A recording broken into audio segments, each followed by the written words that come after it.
Good morning from the Caravan Salon. We've got our press passes and we managed to get in early for a sneak preview when it's empty like nobody sees. This is the biggest motorhome show in the world with over 200,000 people walking through the halls in the next week or so.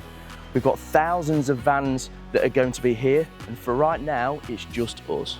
Today we'll be meeting with some of the biggest names in the industry, from Burster, Cartago, Etrusco and Globe Traveller, where we'll get to see some of the latest models and what it means for the UK market.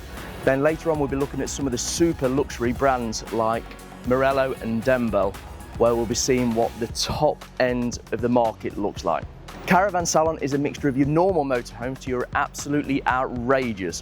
1 minute you're outside of Tesco's and little camper van, to the next minute you're in something like this. Something that's a rolling hotel suite like you've never seen before. So stick with us for the latest insights, interviews, behind the scenes moments here at the Caravan Salon in Düsseldorf, where it'll be all on our social media channels from YouTube, Instagram and Facebook.